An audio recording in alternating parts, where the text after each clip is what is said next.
Hi, my name is Todd, and this is my 1992 Ford Econoline. It started life as a two-wheel drive Class B that was made by Intervec. Intervec made this style both for Falcon and their sister rig was Horizon. They built these from the mid-80s to the mid-90s. I'd been looking for over a year trying to find one of these. One of the reasons I wanted to go with an older style rig was the accessibility to parts out in the middle of nothing. And also at 6'3", a lot of the vans I can't stand up in. And that was a criteria. I was not going to slouch when I was in my tiny home. So I found these, and they've got a 6'6" clearance inside, so I can walk all the way front to back without having to slouch. But trying to find one of these that isn't completely wore out was a real challenge. And so how did you find it? Facebook Marketplace. And so it did not come looking like this though, right? No, it certainly did not. Tell me what you've done to it. So this started out as a two-wheel drive E250. And when I bought it, I kind of had this vision in my head, and complete disclosure, I don't have the skill set to do this. I had the vision, so I had it done. But started out with putting on the four-wheel drive conversion. So this four-wheel drive conversion is mid-2000s Ford Super Duty 1-ton suspension. And with that, added the side step, added the bumpers, both front and back, added the Class C mirrors. I'm not totally thrilled with how wide it has become, but you know what, I can see, and that's really, sometimes it's functionality over fashion. So AJ's 4x4 Vans out of Hillsboro, Oregon, was who did the conversion, the side steps, mounted the bumpers, and did the custom ladder on the other side. One of the challenges I found in working with an older van like this is not all of the conversion companies are willing to work on something this old. I'm also a bit of a control freak. I wanted to be there for the process as they did it, and I checked out AJ's and was very, very pleased with the outcome. So in my work life, I spent decades as a first responder in various capacities. And just through that, I developed a fairly healthy case of PTSD. And a few years ago, I started work camping, and boondocking was a real problem for me, because as soon as I covered up all my windows and you're out in the middle of nothing, all of a sudden in my head, Jason was out just outside the door and all of his buddies were trying to get me. And so I'm trying to figure out, how do I shut down the hypervigilance that just comes with not only PTSD, but some people just have generalized anxiety and they get nervous about being out in the middle of nothing.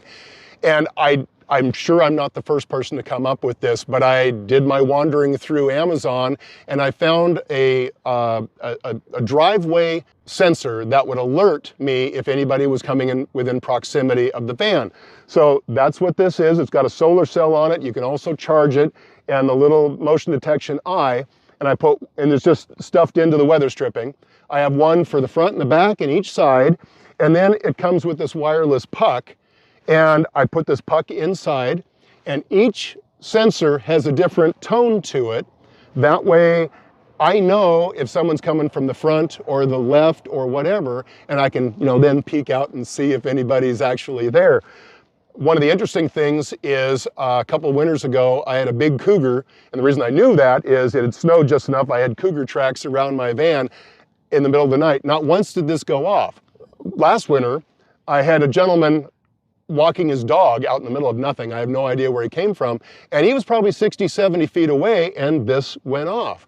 So I know it works. And the most important thing, realizing fully that when you're out boondocking, the odds of anything happening is minuscule as opposed to, boondocking in downtown LA, for example. But what it does is it shuts off that hypervigilance. It allows my brain to relax and know that somebody or something is watching out for me, and I can actually relax and I can actually sleep. That's great for peace of mind. That's 99.9% of what this is just peace of mind, and maybe 0.1% of, okay, this really may actually come into usefulness in reality. Was it very expensive? No, on Amazon, it's eMACROS. We looked it up yesterday while we were at the RTR. I was showing this off. $119 for all 4 sensors and the puck. So very affordable in my mind. And really, how much is a good night's sleep worth? So one of the additional security measures, if you will, along with the motion detector, and again, Amazon, just a very cheap motion detection light that's got magnets on it. I've got one for all 4 corners, so should something go off, I will also be able to actually see what's going on outside.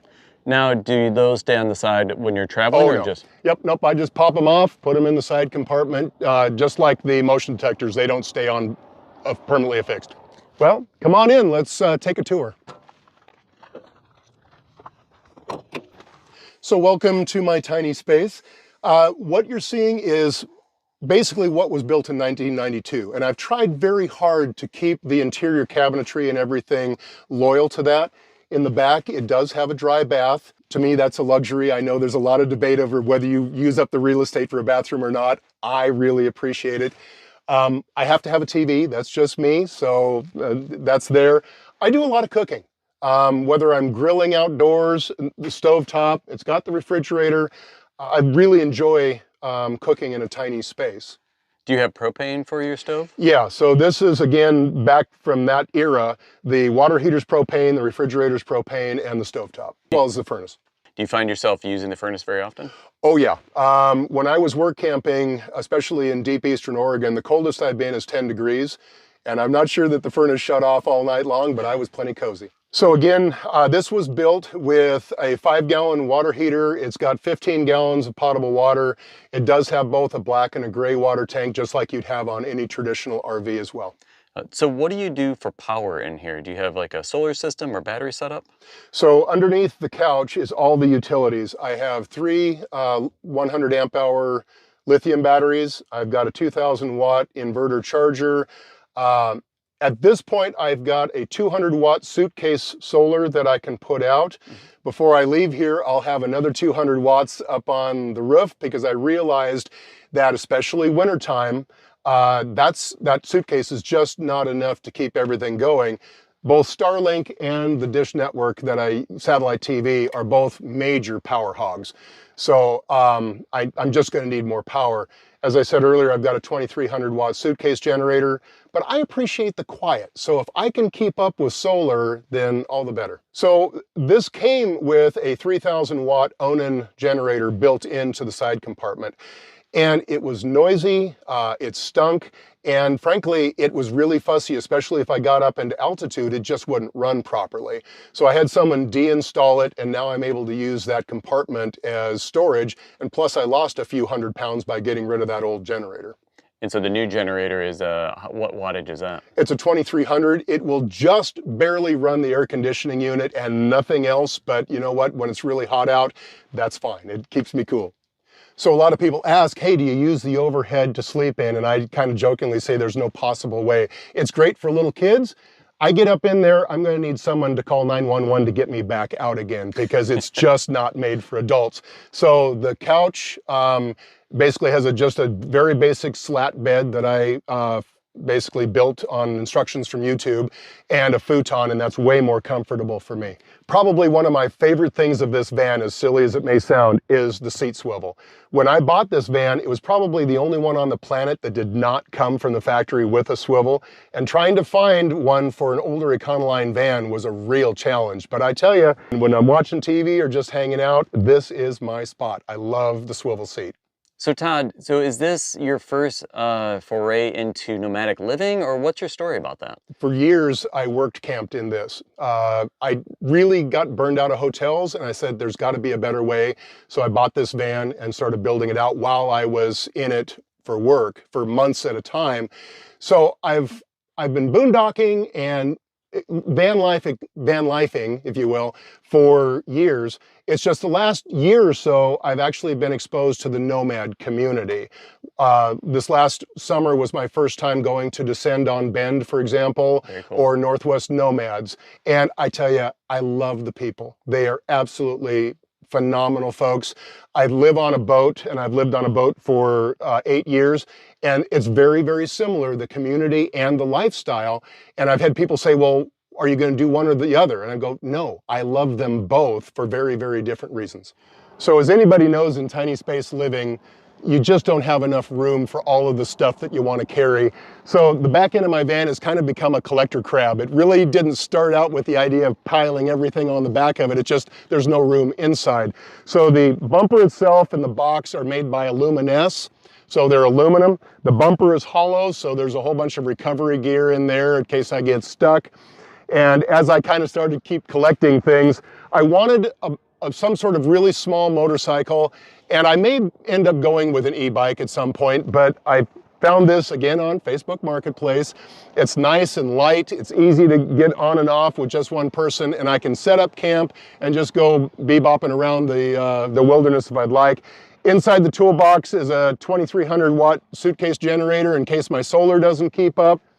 These recovery boards I've used more than once when I've been out in the middle of nothing, and also I've probably helped more people with those than I've had to use them for myself.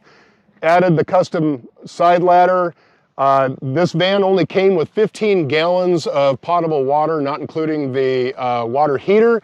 So I added another 8 gallons of potable water, and then I just use ethanol-free fuel in that for the generator and the bike. Because I am out in the middle of nothing more than I'm not, Starlink was added just because of connectivity. To quote, the godfather of this, Mr. Bob Wells, the fuss factor is zero. I really love that phrase because it's true. You plug this thing in and within 10 minutes, you're connected to the world. We use this a lot in search and rescue now. I have it available for our search and rescue team if we actually need an extra one. So I've been in search and rescue since 1991, off and on. And for those that don't know, search and rescue is almost 100% volunteer.